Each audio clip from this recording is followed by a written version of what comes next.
I was born in silence, in a world where the sun rules like a merciless king and the sand swallows everything that dares to challenge it. I was nothing more than a speck, a tiny seed, drifting in the wind, uncertain of where I would fall. Most of us seeds never find a home. Some are eaten by birds, some are buried too deep, others never feel a single drop of rain. But I was lucky, or maybe unlucky, depending on how you see it. The wind dropped me into a crack in the desert floor, where a few grains of soil clung together, waiting. I was buried, waiting in the darkness, listening to the heartbeat of the earth. I slept for days, weeks, months. The desert above raged, sandstorms screamed, lizards scurried, snakes slithered. But I was hidden, forgotten, a secret in the ground. Then one day, I felt it. A drop of water, small, gentle, but enough. My shell cracked open, and life pushed out of me. Breaking through the soil was the hardest thing I've ever done. The earth was heavy, the heat unbearable. I almost gave up, but something deep inside whispered, "Rise." And so I did. I stretched upward toward the burning sky, trembling in my first breath of light. Do you know what it feels like to see the sun for the first time? It's both love and cruelty. It warms you, but it also scorches you. It gives you life, but also threatens to end it. I was so small, so fragile, and yet I was alive. I watched my siblings, the other seeds, struggle around me. Some sprouted too shallow, and the heat burned them before they could grow. Others starved in the sand, their roots never finding a drop of water. I wanted to cry for them, but in the desert, tears don't exist. You either live or you disappear. And so I kept growing. My roots learned to chase water deep into the veins of the earth. My skin thickened, covered in tiny spines that would one day be my arbor. Every day, the sun rose like fire, and every night the cold bit into my flesh. I learned the rhythm of survival, and for a moment, I thought maybe I was strong enough to make it. But the desert is never kind for long. The winds came first, fierce, sharp, carrying blades of sand that cut into me like knives. I was still so small, and I thought I would be buried alive. But my spines, thin as they were, held the sand back. My roots anchored me to the earth. And when the storm passed, I was still standing, scarred, but alive. That night, under the endless stars, I realized something important. Life in the desert is not about growing fast. It's about enduring. It's about patience. The desert only respects those who wait. Days turned into months. The sun punished me, the nights froze me. But little by little, I grew. Tiny bumps formed on my body, storing water like hidden treasure. My spines grew sharper, stronger, not just to protect me, but to remind others, I am here to stay. Time is different in the desert. Days feel endless, and yet seasons vanish like whispers. I was no longer just a sprout. My body thickened, my roots reached deeper, and my spines hardened into sharp needles. Each scar, each drop of water, each sunrise carved me into something tougher. I was becoming a cactus, but the desert is not empty. I was not alone. My first visitors were the ants. They marched across my skin like tiny soldiers, searching for food. I didn't mind them. Their footsteps tickled more than they hurt. But soon came the beetles, chewing at my flesh. Their jaws pierced me, and I bled water into the sand. I wanted to scream, but instead, I grew more spines, sharper, crueler. I learned that beauty would not save me here, only defense would. One morning, a desert hare found me. Its nose twitched, and it leaned closer, thirst burning in its eyes. I felt its teeth graze my skin, but then my spine struck back. It yelped, pulling away. I felt guilty, but guilt in the desert is a luxury. That hare lived, and so did I. Despite the dangers, there were moments of joy too. In my second year, something miraculous happened. I bloomed, yes, me. The silent, spiny plant of the desert suddenly wore a crown of petals. My flower was bright and delicate, unlike my armored body. It was my gift to the world, and the world answered. Bees buzzed toward me, dancing around my petals, spreading my pollen with careless joy. For the first time, I didn't feel like just a survivor. I felt alive. One tiny bird came too, a hummingbird, wings flashing like blades of light. It drank from me, its beak gentle. I could feel its heartbeat against my petals. And in that moment, I realized, even in a place as cruel as the desert, beauty could exist. Life could be shared. But happiness in the desert is fleeting. The rains came that year, heavy, violent, turning sand into rivers. My roots drank deeply. My body swelled with water. I thought it would last forever. But soon the sky turned silent again. Days stretched dry, and I was left carrying all the water I could inside me, while the world around me cracked with thirst. I watched other plants wither and collapse. Their leaves shriveled, their stems broke, and they sank back into the sand. I wanted to mourn them, but in truth, I felt something darker. Relief. I had survived when they had not. But survival is never clean. It leaves behind guilt, scars, and silence. Then came the coyotes. Their shadows moved across the desert like ghosts. One night, they circled me. Their eyes glowed yellow in the moonlight. Hungry, desperate, they tore at my body, ripping away chunks of flesh for the water inside me.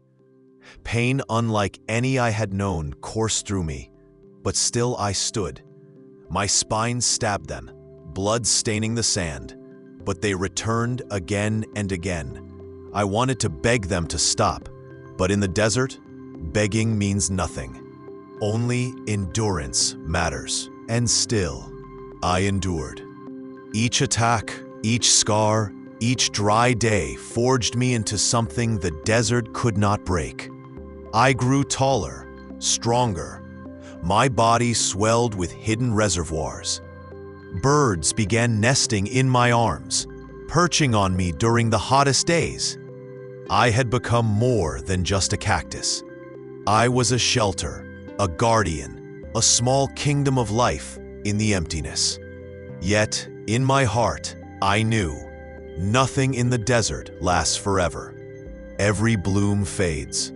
Every rain dries. Every life bends beneath the weight of time. I had grown. I had survived. But the desert was not done with me. And the greatest trials were still to come. Years passed. Slowly, silently, I grew into something I never imagined. My arms reached toward the sky, heavy with water, crowned with spines sharper than blades. I had become a giant, a pillar of green in the endless brown. Travelers could spot me from miles away. I was no longer just surviving. I was thriving. I was majesty in the desert. I stood tall, unshaken by storms, unbent by winds. When the sun punished the land, I stored its fire and turned it into life. When the rains finally came, I drank deeply, swelling with strength, becoming a well in a land of thirst. Creatures came to me, not as enemies, but as dependents. I gave shade, shelter, food. I was their guardian. Once, a weary traveler crossed my land. I remember the way he collapsed beneath my shade, gasping, skin cracked from the sun. He pressed his back against me and whispered, "Thank you." His words touched me. For the first time, I felt seen. Not just as a cactus, not just as a survivor, but as a living being, part of a greater story. But pride is a fragile crown. The desert does not allow arrogance for long. One year, the sky forgot to rain. Weeks turned into months, months into years. My body shrank as I rationed every drop of water inside me. My arms sagged. My spines dulled. I had always been the strong one, but even strength has limits. Then the storm came. Not just any storm, but a monster. A wall of sand taller than mountains, roaring like thunder. I braced myself, roots clutching the earth, arms outstretched like shields. The storm tore at me, ripping away my spines, cutting into my flesh. Lightning flashed above. For hours, or was it days, I stood against it, refusing to bow. When it finally passed, silence returned, but I was broken. Deep scars lined my body. My blooms were gone. My proud arms leaned weakly. I was still alive, but only just. In that silence, I realized something. Life in the desert is not about glory, not about being admired or feared or even remembered. It is about endurance, to stand when everything else falls, to persist when the world tells you to surrender. That is the desert's only law. And still, even in my brokenness, beauty returned. One dawn, against all odds, a single flower bloomed on my arm. Bees came again, tentative, then bold. They carried my pollen to the wind, to the soil, to the future. My scars hurt less that day because I knew I was not just surviving for myself anymore. I was creating a legacy, but my story was not finished. Survival is never permanent. The desert always brings new trials, and this time, it wasn't nature I had to fear. For years, I had survived the desert's wrath, endured storms, droughts, predators, and time itself. I had become a fortress of life, a beacon for travelers, a sanctuary for animals. Yet, I knew the desert held another challenge I had never faced. Humans. They came quietly at first. Their shadows stretched across my arms.